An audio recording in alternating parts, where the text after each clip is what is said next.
Bien, Dios les bendiga nuevamente, hermanos, y Dios bendiga a los que estén en sus casas y estén por vernos desde sus casas. No sé si Soralis está en Facebook.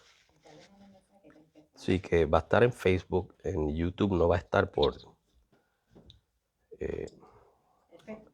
en Facebook. Sí, es por razones técnicas, ¿verdad? Así que los que no nos puedan ver por por YouTube tendrá que ser por Facebook. Así que Dios les bendiga. Bien, la semana pasada estuvimos hablando de el capítulo 10 de Daniel y toqué 2 puntos nada más ahí, ¿verdad? Que los vi como puntos de importancia, ¿ok? El primero fue la oración y hablamos un poquito de la oración. Bueno, nos extendimos en lo de la oración. Vimos que la oración, en cierto sentido, pudiéramos decir que es un misterio, ¿verdad? Que por un lado Dios hace las cosas según su voluntad, según Él lo ha decretado,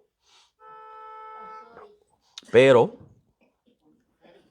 por otro lado tenemos que orar, tenemos que pedirle a Dios, ¿verdad? Tenemos que presentar peticiones, ruegos, súplicas, y vimos algunos ejemplos. Vimos, por ejemplo, a Elías, cuando Dios le dice que iba a hacer llover sobre Israel, después de 3 años de sequía, pero Elías tuvo que orar. En Santiago, Santiago dice que pedimos y no recibimos porque no seguimos pedir. O sea que hay que pedir. No sé si se acuerdan de algún otro ejemplo, no me viene a la mente ninguno en este momento, ¿verdad? Elías, ¿quién más presentamos de ejemplo? A ver si me ayudan, que mi memoria no es muy buena. ¿Se acuerdan? ¿Hay quién?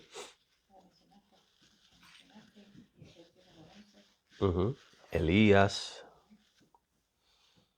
Daniel, ya estaba profetizado que Israel regresaría a su tierra, pero vemos a Daniel en el capítulo 9 intercediendo para que Dios les concediera eso. O sea, y uno se preguntaría, pero ¿para qué Daniel tiene que hacer eso si ya está profetizado? Es que así es que trabaja Dios, hermanos. Que Dios ha determinado que Él va a obrar a través de la oración. ¿Okay? Vimos eso y vimos el ángel que estaba hablando con Daniel, que tenía unas características parecidas a las de Cristo en Apocalipsis, y que muchos creen que ese ángel era una aparición de Cristo, una cristofanía. Pero está raro, hermanos, que si es Cristo tuviera dificultad en un conflicto con un demonio conocido como el príncipe de Persia y que necesitara la ayuda del ángel Miguel. ¿Usted cree que ese es Cristo? Cuando Jesús en la tierra, el Cristo, humanado, hecho carne, tenía autoridad sobre los demonios. No me encaja eso, hermanos. No me encaja. Y dijimos, hermanos, que hay varios ángeles que reflejan la gloria celestial. No es extraño que un ángel tenga características que reflejen la gloria de Dios. Los ángeles que se le aparecieron a los pastores, el ángel que se le apareció a María. ¿Sabes? Cuando se habla de resplandor, cuando se habla de que sus pies eran de bronce bruñido y los describen con algún tipo de fuego, de luz, ellos están reflejando la gloria celestial. Son ángeles, pero no es necesariamente que esté hablando de Cristo. ¿Okay? Así que cuidado con esas cosas que muchas veces pues nos pueden hasta confundir, ¿verdad? Hoy vamos a empezar Daniel capítulo 11. No sé si lo leyeron, pero si lo leyeron, creo que se van a dar cuenta o se dieron cuenta que es muy similar al capítulo 8, que es como una repetición del capítulo 8 con algunos detalles adicionales, ¿okay? ¿Qué se acuerdan del capítulo 8? A ver. Acuérdense que ya después del capítulo 7, el capítulo 7 ya se habló de las 4 bestias, 4 imperios: Babilonia, Medo-Persia, Grecia y Roma. Y luego en el capítulo 8, Daniel recibe una revelación acerca de un rey que tumbaría el imperio Medo-Persia, y dijimos que ese era Alejandro el Grande. Y luego de ese rey, él iba a morir joven, a los 30 años más o menos. De él iban a salir sus 4 generales, iban cada uno a tomar un territorio. O sea que Grecia se dividió ese imperio en 4 partes. Y luego vemos conflicto entre 2 de esos reyes, uno en el norte y uno en el sur. ¿Okay? El del norte era Antíoco el IV, Antíoco Epífanes. ¿Okay? Eso es más o menos lo que vamos a ver nuevamente aquí en el capítulo 11. Por eso tengo aquí en este mapa del Medio Oriente como una tabla de ajedrez. Y ahí están las fichas en el norte y las fichas en el sur. Eso pues nos representa el conflicto que había entre el norte y el sur. El rey de Siria, que era, o los reyes del norte, porque era una sucesión de reyes, y los reyes del sur, o sea, los seleucidas y el imperio o el reino tolemaico. Estaban en constante conflicto. A veces trataban de hacer algún tipo de obra diplomática, pero no les resultaba y terminaban con guerra. Vamos a ver un poquito acerca de eso. Y empezamos leyendo el versículo 1 del capítulo 11 de Daniel.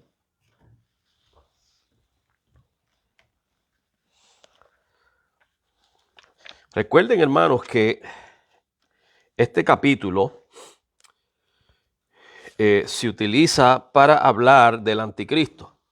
El dispensacionalismo saca de ahí un anticristo futuro. Versículo 1 dice: y yo mismo en el año primero de Darío el Medo estuve para animarlo y fortalecerlo. O sea, para fortalecer y animar a Darío, al rey Darío, que para ese tiempo todavía estaba en pie el imperio Medo-Persa.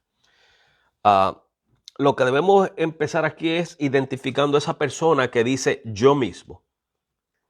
¿Quién es ese yo mismo? ¿Es Daniel o es el ángel? Amén. ¿Y cómo sabemos eso? ¿Qué es el ángel? ¿Eso empieza así de la nada? ¿O continúa del capítulo anterior? Continúa del capítulo anterior. ¿Y quién estaba hablando en el capítulo anterior con Daniel? El ángel, ¿verdad? Pues el ángel está hablando ahí todavía. Eso es una continuación. Eso no paró en el último versículo del capítulo 11. Acuérdense que cuando la Biblia se escribió no habían capítulos, no habían versículos, no habían divisiones. ¿Okay? Eso era continuo. Este ángel todavía está hablando. Y le dice a Daniel, yo mismo estaba ahí animando y fortaleciendo al rey Darío. ¿Okay? O sea que en Daniel 10:21, que lo discutimos la semana pasada, quien estaba hablando era el ángel.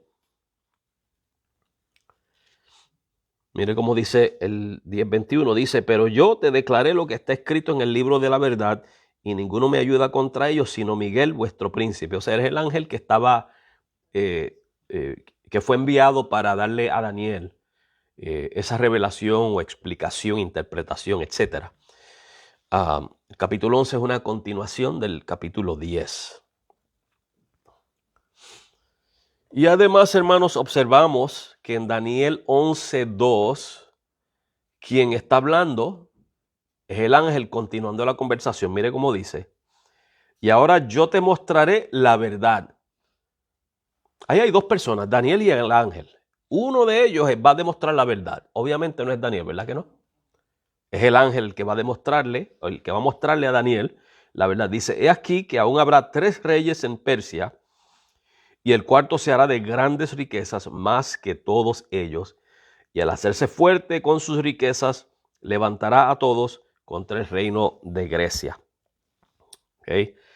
Ahora, hermanos, aquí está hablando de que después de esto se iban a levantar ahí mismo en el imperio medo-persa una sucesión de 4 reyes más.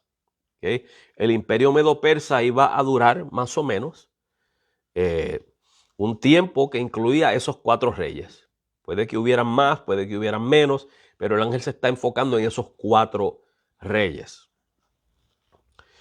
Y de estos 4 reyes, hermanos, yo me voy solo a enfocar en el número 4, en el cuarto rey. Históricamente, este rey es identificado como Jerjes el primero.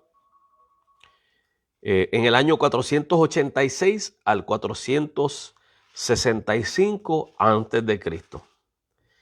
¿Y sabe bíblicamente quién es este rey, hermano? ¿Sabía usted esto? Que ese rey se identifica con el rey Asuero del libro de Esther. Ese Jerjes el primero, ¿okay? Muchos historiadores, muchos eruditos, creen que era el rey Asuero el que tomó a Esther por esposa. ¿Cuántos vieron la película de los 300? Ese rey altivo, que es el rey de Medo-Persa no era así, hermanos.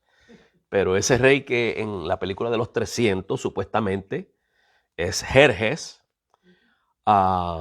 viene siendo este rey. Y note que aquí dice que se levantará contra el imperio, contra el reino de Grecia. ¿Okay? En eso está basada la película. Históricamente eso pasó. Claro, esa película era más fantasía que nada, ¿verdad? Pero tiene algunos datos que encajan con la historia. Así que ese rey, usted le puede llamar Jerjes el primero o el rey Asuero.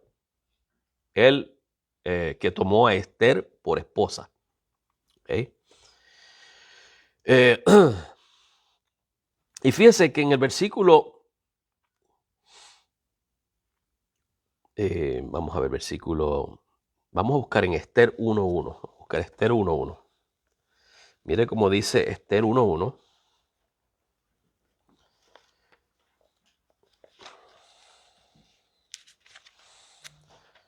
Ahí dice, aconteció en los días de Asuero, el Asuero que reinó desde la India hasta Etiopía, sobre 127 provincias, ok, lo voy a leer ahí nada más. ¿Por qué se entiende que ese rey era el rey Asuero? Ese capítulo 1, versículo 1 de Esther está hablando del rey Asuero. Reinó desde la India hasta Etiopía sobre 127 provincias. Ahora, históricamente, hermanos, se ha vinculado la identidad de Jerjes el primero con Asuero mediante el análisis de historiadores pasados como Heródoto y Josefo y contemporáneos, los de nuestros tiempos, como el doctor Aaron Kohler y otros. Ellos han podido vincular a Jerjes el primero con Asuero, porque históricamente, hermanos, ese Jerjes reinó desde la India hasta Etiopía, más o menos para ese tiempo. O sea que es una coincidencia demasiado grande si no fuera el mismo rey, ¿no? Asuero o Jerjes. Así que posiblemente el rey Asuero fue el que provocó a los griegos, como vemos en Daniel 11.2. Como leímos ahí ahora mismo, que se hará de grandes riquezas y al hacerse fuerte con sus riquezas levantará a todos contra el reino de Grecia. ¿Ok? So, ahí usted puede ir conectando la historia. Estas profecías que están hablando aquí, parte de ellas están cumplidas en el libro de Esther, con el rey Asuero. Versículos 3 al 4. Se levantará luego un rey valiente, el cual dominará con gran poder y hará su voluntad. Pero cuando se haya levantado, su reino será quebrantado y repartido hacia los cuatro vientos del cielo, no a sus descendientes ni según el dominio con que él dominó, porque su reino será arrancado y será para otros fuera de ellos. Aquí estamos viendo la repetición del capítulo 8. ¿Okay? El rey de Medo-Persia, ¿okay? Que es la la segunda bestia, ¿okay? Este rey se levanta contra los griegos, pero dice aquí que uno de esos griegos, un rey valiente, dominará con poder y hará su voluntad. ¿Okay? Estamos hablando ahí de Alejandro Magno. Si quieres saber un poquito más, pues vuelva a los estudios pasados a Daniel capítulo 8 para que vea lo que dijimos ahí acerca de Alejandro el Grande. O sea que el versículo 3 y 4 está repitiendo lo que ya se nos dijo en el capítulo 8. El rey de Grecia, Alejandro Magno, tuvo ¿cómo se dice? El imperio de él creció en asunto de 10 años y él venció al imperio medo-persa. Claro, el rey que está luchando aquí contra Grecia, no los quiero confundir, pero este rey de Medo-Persa que se levanta contra Grecia, viene más tarde, ¿verdad? Diríamos, luego de Asuero, luego de la batalla con los 300 espartanos, etc. Aquí estamos hablando ya cuando llegamos al tiempo de Alejandro Magno. ¿Okay? Este es el rey que se levanta. En el capítulo 8 está representado como el macho cabrío que tenía un cuerno. Y con ese cuerno él quebranta al cordero que tenía 2 cuernos, que representaba al imperio medo-persa. ¿Verdad? No los quiero confundir, pero quiero tratar de recordarles eso. Y luego ese cuerno que tenía, ese macho cabrío, se quiebra y de ahí salen 4 cuernos. Que es lo que nos dice aquí, los 4 vientos. O sea, el reino de Grecia se divide en 4 partes. ¿Okay? Por eso les estoy diciendo, vuelva al estudio del capítulo 8 para refrescar la memoria. Y lo que veremos en Daniel 11, del 5 al 20, es una serie de interacciones políticas y militares entre el reino Seleucida, que es el reino del norte, y el reino Ptolemaico, el reino del sur, como les había mencionado antes. Que del reino del norte es que va a salir Antíoco Epífanes. Este personaje que vimos en el capítulo 8, utilizamos varios pasajes de los libros apócrifos de Macabeos, donde él invade a Jerusalén, les impone que ya no podían hacer sacrificios, les prohíbe circuncidarse, sacrifica una puerca en el templo.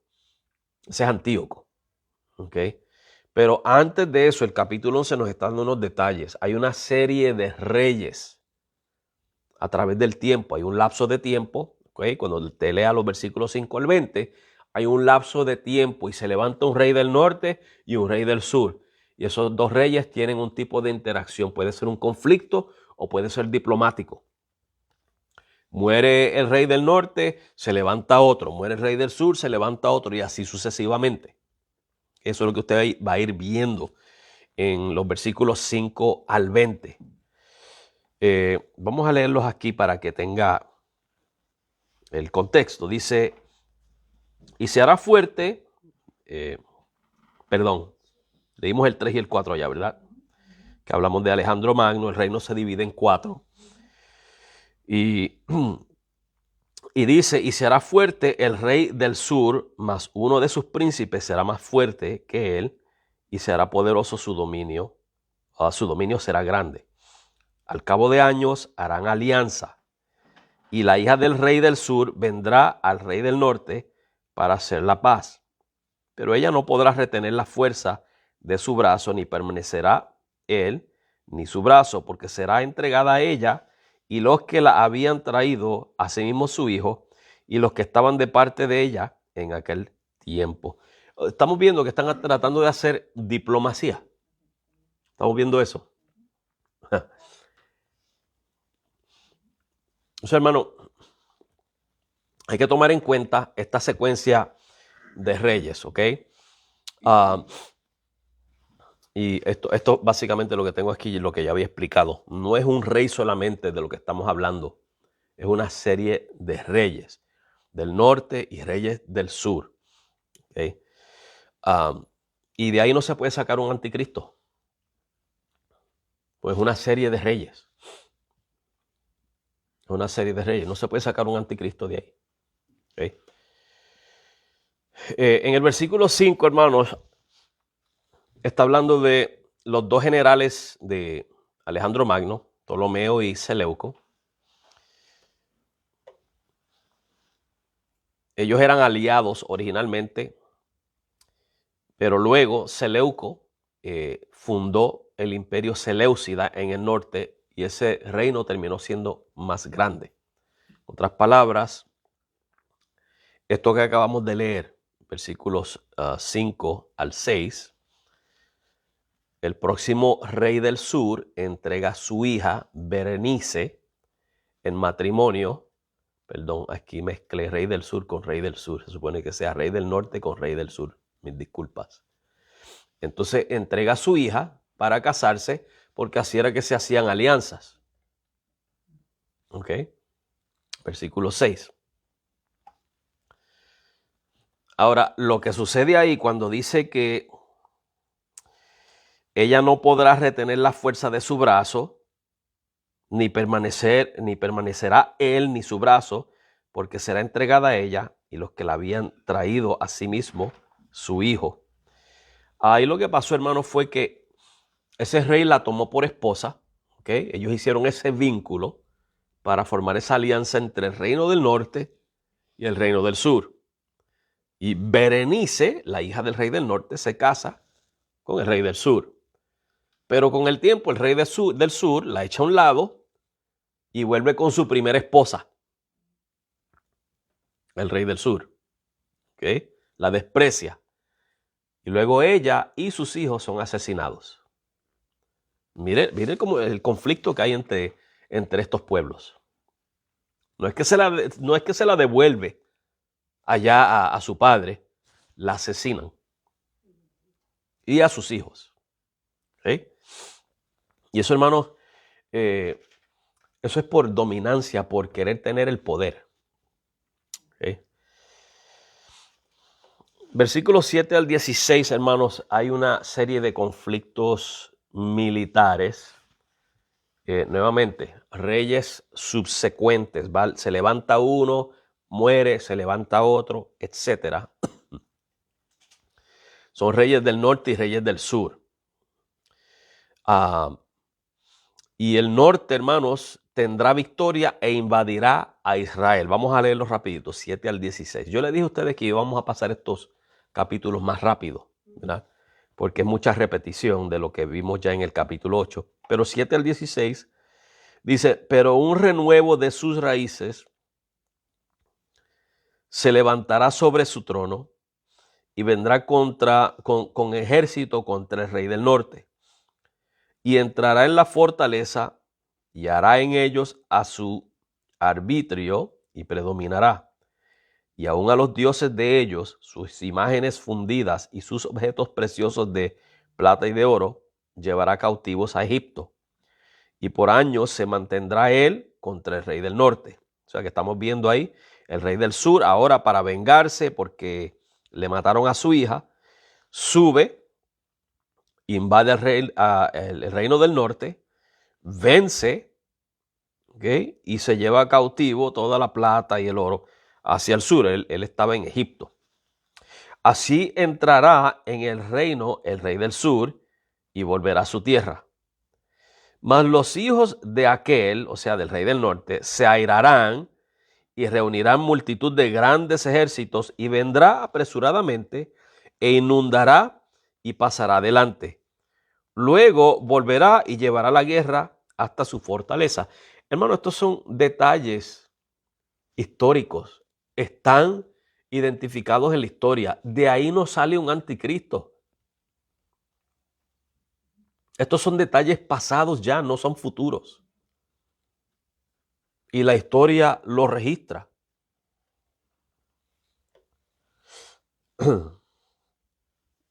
Y dice, por lo cual se enfurecerá el rey del sur y saldrá y peleará contra el rey del norte y pondrá en campaña multitud grande y toda aquella multitud será entregada en su mano. Y al llevarse él la multitud se elevará su corazón y derribará a muchos millares, mas no prevalecerá.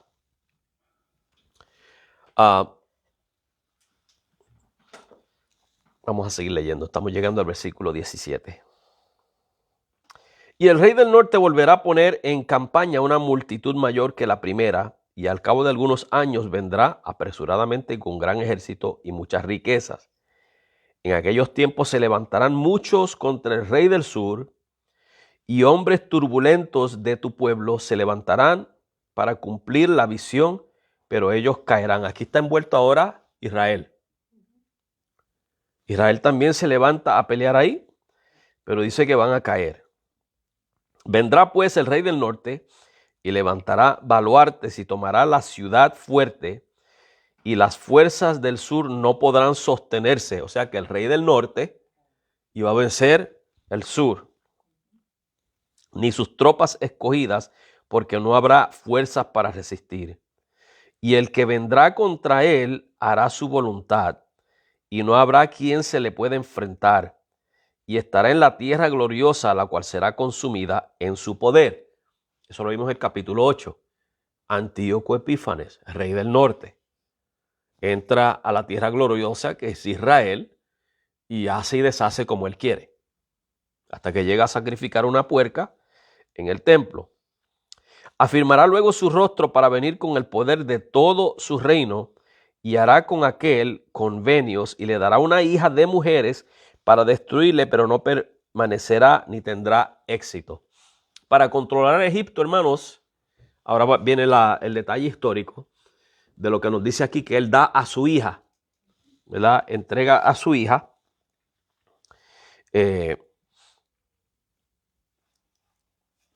con el propósito de destruir a Egipto, al rey de Egipto. Y este rey del norte entrega a su hija Cleopatra la primera. ¿Cuántos han oído de Cleopatra? Pero esa no es la Cleopatra que ustedes han oído. Esa que ustedes han oído viene más tarde. ¿Ok? Pero esta es una Cleopatra. ¿Ok? Ella es de Siria. Él la entrega en matrimonio con el rey del sur, con el propósito de que de alguna manera ella fuera el medio por el cual ellos destruyeran a Egipto, pero no le salió la cosa. Resulta que ella termina favoreciendo a Egipto. No le resultó la cosa, hermanos. No le salió bien. ¿Okay? Versículos 18 al 19. Volverá después su rostro a las costas y tomará muchas, mas un príncipe hará cesar su afrenta y aún hará volver sobre él su oprobio.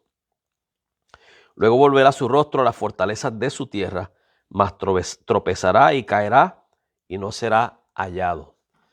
Ahora, hermanos, este rey del norte, ¿ok?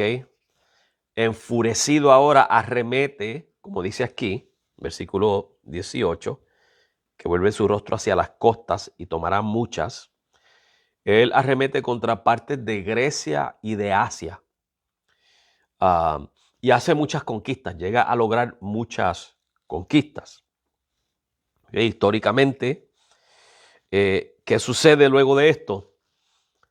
Aparece un nuevo poder militar. Por eso les dije a ustedes que hay unos detalles diferentes aquí. Y acuérdense, hermanos, que en Daniel capítulo 2, la estatua tiene 4 metales diferentes. En Daniel capítulo 7 hay 4 bestias. Estos reyes de los que estamos hablando aquí están relacionados con la tercera bestia, con el tercer metal. Yo creo que posiblemente, es una posibilidad muy grande, que este rey que aparece ahora, ese nuevo poder militar que acabamos de leer, puede ser de Roma. Estamos viendo cómo está surgiendo ahora la cuarta bestia. Las piernas de hierro de la estatua de Nabucodonosor, del sueño de Nabucodonosor. Aparece un nuevo poder militar, la República Romana. El general Lucio Cornelio Escipión de Roma derrotó a este rey y debilitó su reino. Años después, este rey fue asesinado. O sea, aquí estamos viendo, hermanos, una serie de conflictos entre reyes sucesivos del norte, reyes sucesivos del sur, y de repente, hermanos, usted lee eso y usted dice, espérate, aquí como que hay un cambio de administración. Y le voy a decir por qué.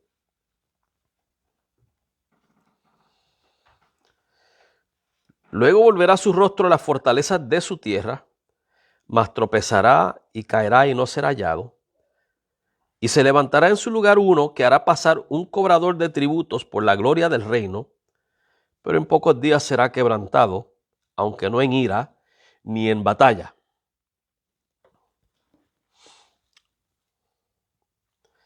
Y le sucederá en su lugar un hombre despreciable, al cual no darán la honra del reino, pero vendrá sin aviso y tomará el reino con halagos.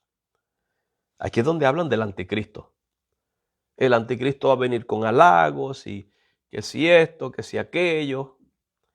Hermano, esto es historia pasada. Aquí no hay un anticristo.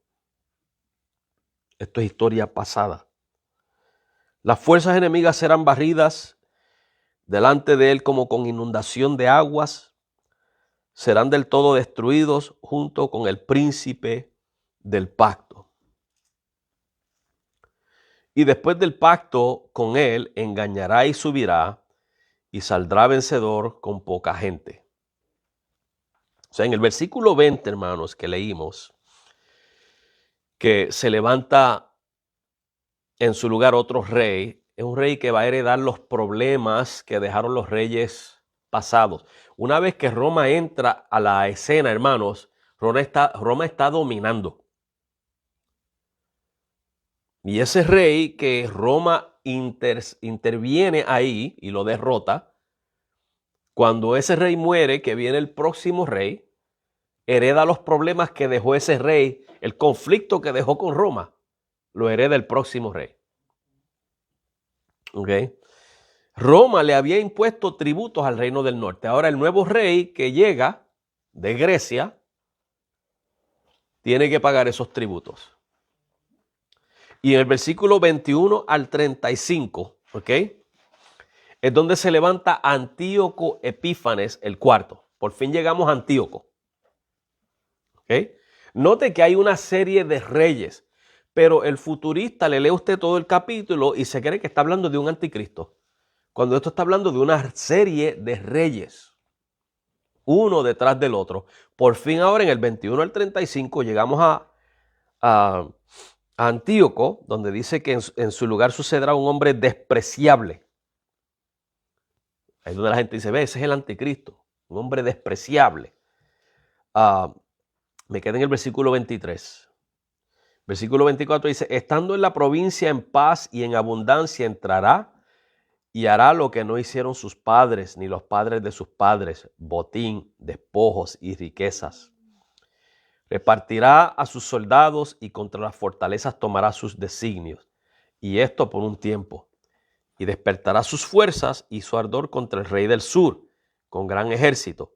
Y el rey del sur se empeñará en la guerra con grande y muy fuerte ejército, mas no prevalecerá porque le harán traición.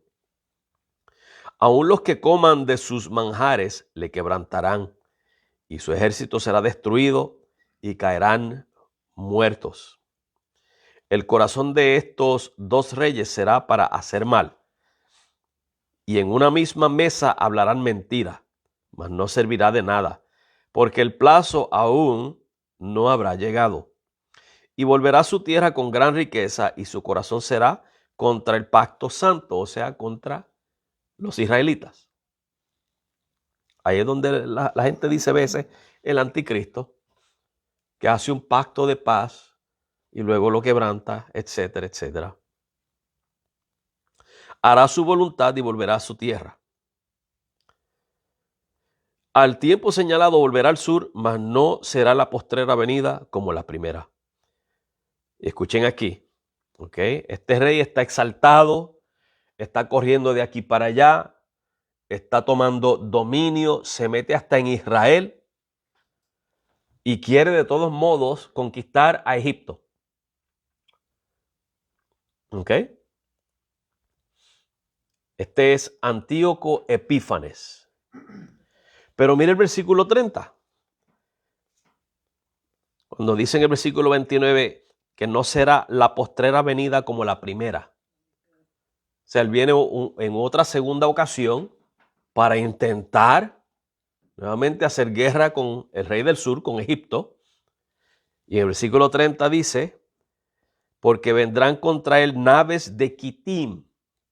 Muchos dicen que las naves de Quitim es una manera de referirse a ciertos pueblos occidentales, particularmente a Roma. Que vienen esas naves de Quitim contra él y él se contristará y volverá y se enojará contra el pacto santo, o sea, se las desquita con Israel. Porque los romanos intervienen en su campaña. Los romanos eran una fuerza invencible ya para ese tiempo. Y hará según su voluntad, volverá pues y se entenderá con los que abandonen el santo pacto. Ahí es donde engaña a judíos y los hace que dejen de circuncidarse y que adopten las costumbres paganas. ¿Ok? Ahora, ¿qué pasó ahí, hermanos? ¿Por qué él se enfureció? Él iba, hermanos, con toda su pompa para conquistar Egipto. Pero Roma se le apareció en el camino y había no sé si era un embajador o que era él, romano, de nombre Popilio. Y Popilio lo detuvo y Antíoco vino bien a saludarlo. Pero Popilio le ignoró la mano, no lo saludó. Y cuenta la historia que Popilio lo que hizo fue que dibujó un círculo en la arena alrededor de Antíoco. Y le dijo, de este círculo tú no vas a salir sin decidir regresar a tu tierra. Piénsalo bien. Y lo dejó con eso. Tenía que decidir antes de salir de ese círculo lo que iba a hacer. Era una amenaza. Y él conocía el poder de Roma, porque él había sido Antíoco, había sido tomado prisionero anteriormente, mucho tiempo antes de ser rey. Él fue prisionero en Roma, él vio lo que había en Roma. Él vio el poder militar, él vio el orden político que había en Roma. Vio la fuerza, el poder, la riqueza de ese imperio que se estaba levantando. Él no se iba a atrever a hacer lo contrario, hermanos. ¿Ok? O sea, ahí estamos viendo conflicto ahora en el cual aparece la cuarta bestia. Aparece Roma. Esto no es un imperio futuro, hermanos, esto es un imperio pasado. No estamos hablando aquí de un anticristo futuro, estamos hablando de un pueblo del pasado.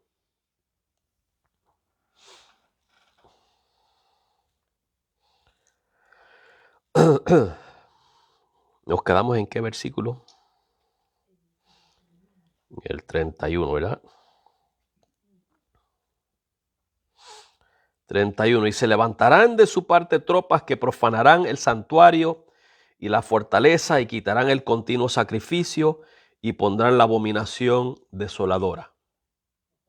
¿Okay? Estamos hablando ahí de Antíoco, va y se desquita con los judíos, entra al templo y sacrifica la puerca en el templo. Esa es la abominación desoladora en este pasaje.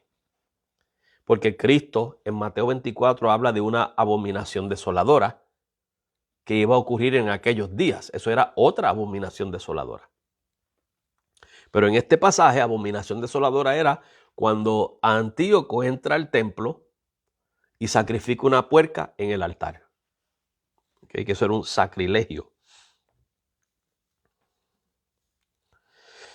Con lisonjas seducirá a los violadores del pacto. Estos eran los judíos traicioneros que iban a traicionar su propio pacto y se iban a aliar con Antíoco. Mas el pueblo que conoce a su Dios se esforzará y actuará. Los macabeos. Esto era una serie de judíos fieles al Señor que se levantaron a pelear contra los griegos, ¿okay? A defender su fe. Y los sabios del pueblo instruirán a muchos y por algunos días caerán a espada y a fuego en cautividad y despojo. Y en su caída serán ayudados de pequeño socorro y muchos se juntarán a ellos con lisonjas. También algunos de los sabios caerán para ser depurados y limpiados y emblanquecidos hasta el tiempo determinado, porque aún para esto hay plazo. Eso eran los judíos fieles al Señor que llegaron a morir por la causa del Señor. ¿Okay? Y el rey hará su voluntad y se ensoberbecerá y se engrandecerá sobre todo Dios, y contra el Dios de los dioses hablará maravillas y prosperará hasta que sea consumada la ira, porque lo determinado se cumplirá. Fíjense, hermano, que en los versículos 36 al 45, aquí donde leí ahora el versículo 36, que el rey hará su voluntad, aquí hay como un cambio. Parece como si estuviera hablando todavía de Antíoco, pero el problema es que hay algunas razones por las cuales no sea Antíoco. Y yo lo voy a explicar brevemente. Vamos a ir leyendo. ¿Okay? Versículo 37. Del Dios de sus padres no hará caso, ni del amor de las mujeres, ni respetará a Dios alguno, porque sobre todo se engrandecerá. Hay algunos ahí que describen el anticristo y dicen que va a ser judío porque del Dios de sus padres. Pero estamos hablando aquí de reyes de Grecia y de Roma, no de judíos. ¿Cómo sacan un anticristo judío de ahí? Y cuando dice que no hará caso del amor de las mujeres, es que el anticristo va a ser homosexual. Eso no es lo que quiere decir, hermano. Es una expresión para expresar un hombre cruel. Un hombre que no se compadece. ¿Okay? Ni respetará a Dios alguno, porque sobre todo se engrandecerá. Ahora mire bien el versículo 38. Mas honrará en su lugar al Dios de las fortalezas. Dios que sus padres no conocieron, lo honrará con oro y plata, con piedras preciosas y con cosas de gran precio. Antíoco nunca dejó de honrar a los dioses de su cultura. Ya aquí no está hablando de Antíoco. Pues dice que no hará caso del Dios de sus padres. Pues no puede ser Antíoco. Antíoco siguió adorando los dioses de sus padres. Este es otro rey. Ahora, al Dios que adora es al Dios de la fortaleza. Eso tiene que ver con fuerza militar. Eso encaja con Roma. Los romanos, hermanos, exaltaban el poder militar. Ellos se gloriaban en eso. Es posible que ya aquí del versículo 35, 36 en adelante, esté hablando de ese rey de Roma, o por lo menos del Imperio Romano. Vamos a ver.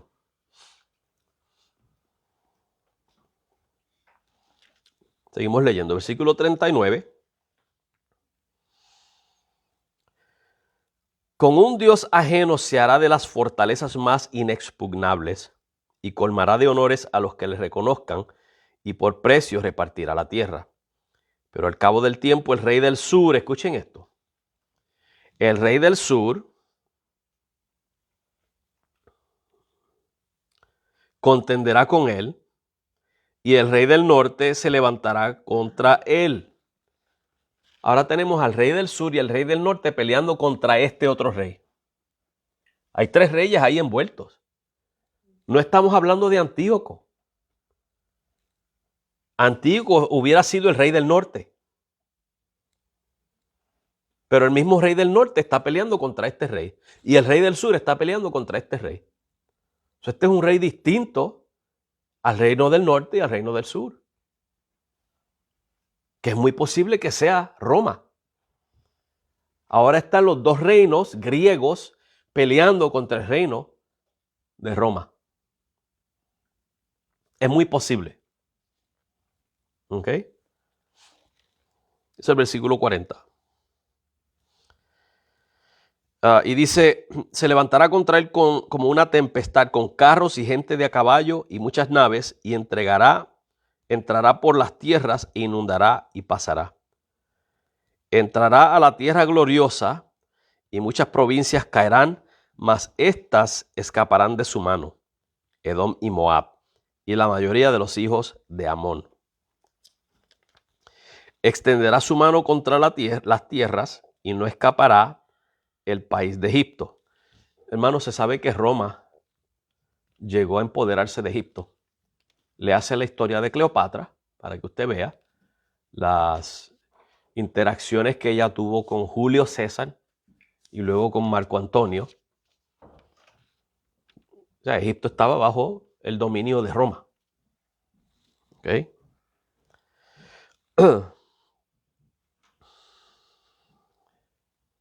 Y se apoderará de los tesoros de oro y plata y de todas las cosas preciosas de Egipto, y los de Libia y de Etiopía le seguirán. Grecia nunca logró eso. Quien logró eso fue Roma. Eso quien lo logró fue Roma. Así que el versículo 41 encaja históricamente con Pompeyo el Grande, yo iba a decir Popeye, un general romano que tomó control de Judea en el año 63 a.C. ¿Okay? Ahí es donde entra la tierra gloriosa, versículo 41.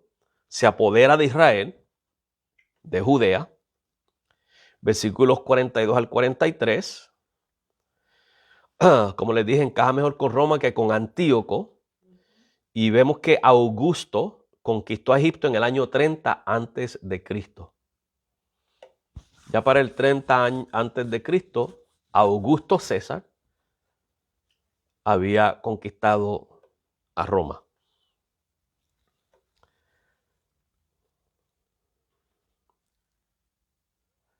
Versículo 44, 43, ya lo leí. Los versículos 44 al 45 es donde tenemos problemas.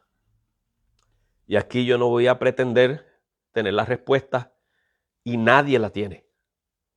Estos son los pasajes, los 2 versículos más difíciles de este capítulo. Mire lo que dice. Pero noticias del oriente y del norte lo atemorizarán y saldrá con gran ira para destruir y matar a muchos. Y plantará las tiendas de su palacio entre los mares y el monte glorioso y santo, mas llegará a su fin y no tendrá quien le ayude. Estos 2 versículos, hermanos, es donde se complica el flujo. No encajan ni con Antíoco ni con ningún rey de Roma. Algunos piensan que es Antíoco, otros piensan que son los Herodes o algún rey de Roma. O sea, eso es debatible. No hay un consenso específico de quién puede ser este rey de quien está hablando aquí en estos 2 versículos. Y la solución puede estar en parte en considerar el cambio de género literario. Posiblemente esté todavía hablando de Roma, pero hay un cambio. Si usted ve que hay como una narración y ahora es como más apocalíptico. Está hablando un poquito más apocalíptico. A una lectura tipológica progresiva que le llaman. O sea que ahora están utilizando ciertas imágenes simbólicas, tipológicas, apocalípticas, para hablar de la destrucción que este individuo o este imperio o este rey iba a traer, pero la destrucción que le iba a venir a él también. Y por eso es que no encaja específicamente con algún rey específico, porque no es un detalle histórico, es un detalle más teológico. Esa puede ser una posible explicación. Y yo me inclino por esa porque así no estoy con el conflicto de que si era Herodes o era Antíoco o era Augusto o era Julio César o era alguno otro, Nerón. Creo que lo que está mirando eso ahí es que este imperio, cuando por fin esté en todo su apogeo, eventualmente va a haber algo que tiene que ver con las 70 semanas de Daniel, que eventualmente llevaría a la destrucción del templo. Yo creo que esos últimos dos versículos son más apocalípticos o teológicos que históricos. Es una posible solución a ese problema. O sea que podemos ver un patrón progresivo. Vemos a Antíoco como un tipo inicial. Antíoco es el tipo. Acuérdense que el tipo es el símbolo. Pero luego vemos a Roma como un cumplimiento culminante. Es algo progresivo. Lo que Antíoco comienza, Roma lo termina.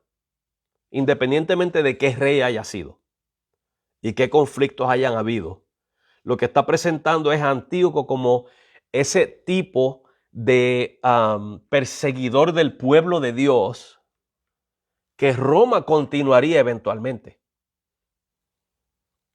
Porque Roma continuó luego llevando a cabo la persecución de Israel hasta destruirlo.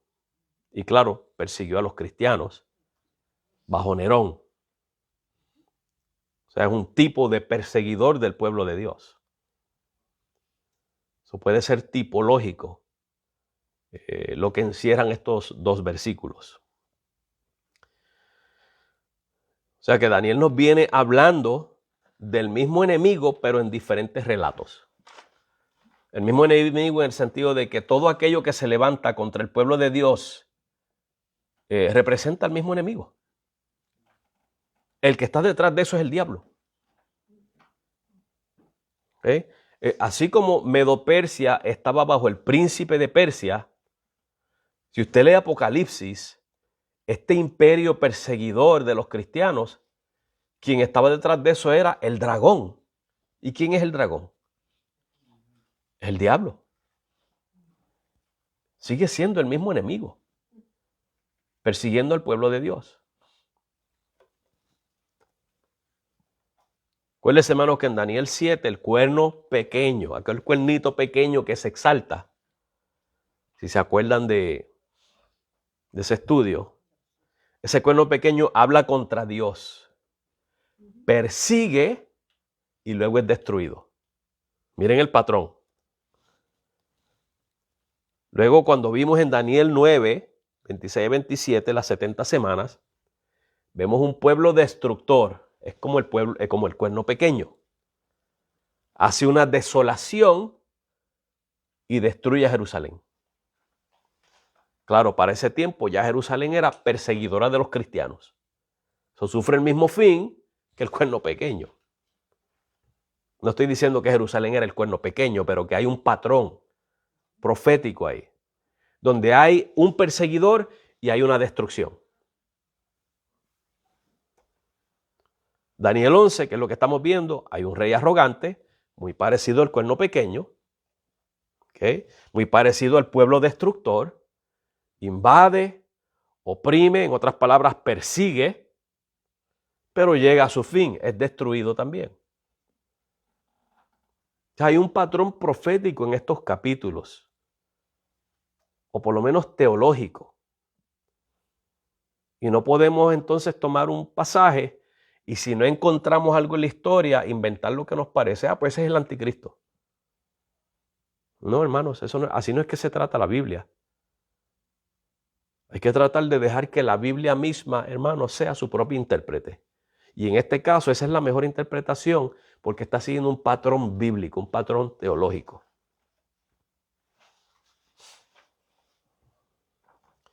en Daniel 12, que lo vamos a estar viendo la próxima semana, no, la próxima semana no, la siguiente, vemos, mire cómo es esto, cuerno pequeño, pueblo destructor, rey arrogante, gran tribulación. ¿Ok? Liberación del pueblo, o sea, de los creyentes, y juicio. O sea, la gran tribulación lo que hace es que destruye a Jerusalén, que era el pueblo que perseguía a los cristianos. Por eso que dice liberación del pueblo y luego juicio, porque viene un juicio también sobre Nerón, que era un perseguidor de los cristianos también. Eso es lo que estamos viendo ahí, hermanos. Okay, disculpen que fui tan rápido y no fui despacio, porque si no me hubiera tomado como 5 o 6 semanas en este capítulo. Y no quería, hermano, porque ya hemos discutido la mayoría en el capítulo 8. Lo que sí quería era que se dieran cuenta que posiblemente ese es el surgimiento de Roma. Estamos viendo la cuarta bestia surgiendo ahí ya, hermanos, con cumplimiento que se puede corroborar con la historia. Así que el capítulo 11 es bastante histórico, pero también tiene una porción que es teológica, es escatológica, es profética, tipológica, simbólica. Preguntas, hermanos. Estamos viendo cómo el libro de Daniel no es tan complicado, hermanos. No hay que meter un anticristo ahí y romperse la cabeza tratando de determinar quién es este hombre, pero cómo, esto no encaja con esto. Por supuesto que no encaja porque están forzando, hermanos, una idea inventada a un pasaje que no tiene nada que ver con un anticristo futuro. Yo nunca entendí el libro de Daniel por eso mismo. Porque se me enseñó que eso era un anticristo, que iba a venir a cortar las cabezas de los cristianos por 7 años. Pero no podía entender el libro de Daniel porque estaba pensando, hermanos, en algo que no tiene que ver con ese pasaje o con el libro de Daniel. Bueno, pues si no hay preguntas, vamos a ir cerrando. Déjenme ver, yo no he saludado a nadie hoy.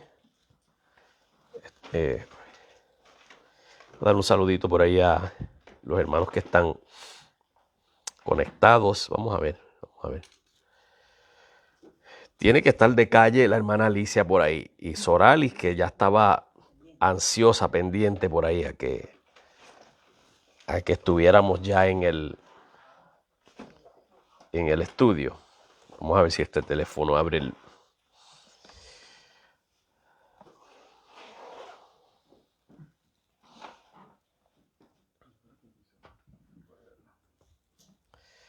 Vamos a ver.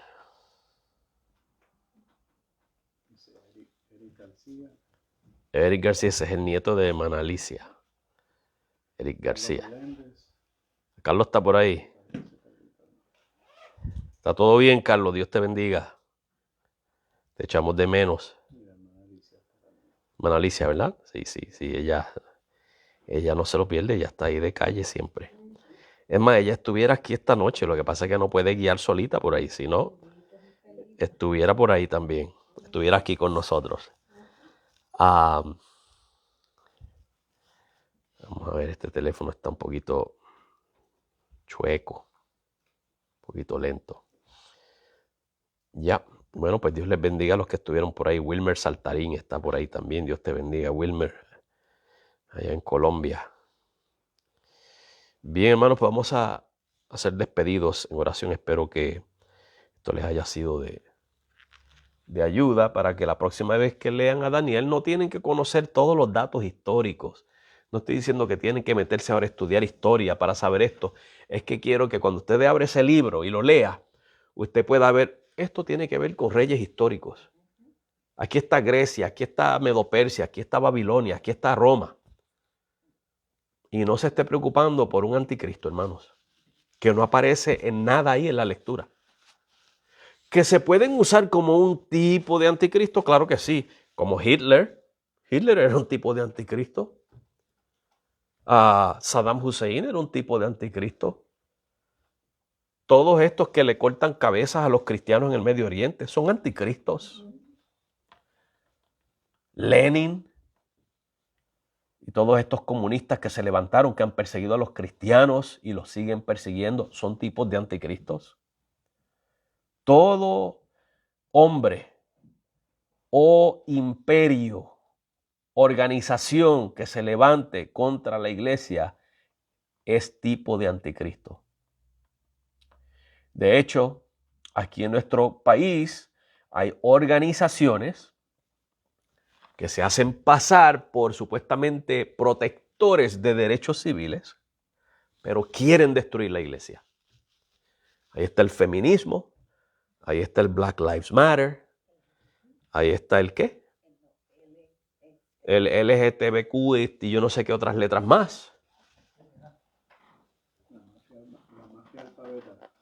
¿La mafia de qué? Alfabeta. Más bien analfabeta. O sea, tenemos todas esas organizaciones que supuestamente luchan por los derechos civiles, pero eso es todo una máscara, hermanos. Ellos quieren destruir la iglesia, ellos aborrecen a Cristo, aborrecen a Dios y quieren acabar con la iglesia. Eso es un tipo de anticristo. Usted no tiene que esperar al futuro. Si usted quiere ver un anticristo, mire quiénes están atacando la iglesia. Ahí está el anticristo. Ese es anticristo, hermanos. Todo aquello que se opone contra Dios, todo aquello que niega a Cristo, eso es anticristo. No hay que irse muy lejos, hermanos. Bien, Dios les bendiga. Vamos a cerrar aquí para ser despedidos. Oramos. Padre, gracias, Señor, por tu palabra. Gracias por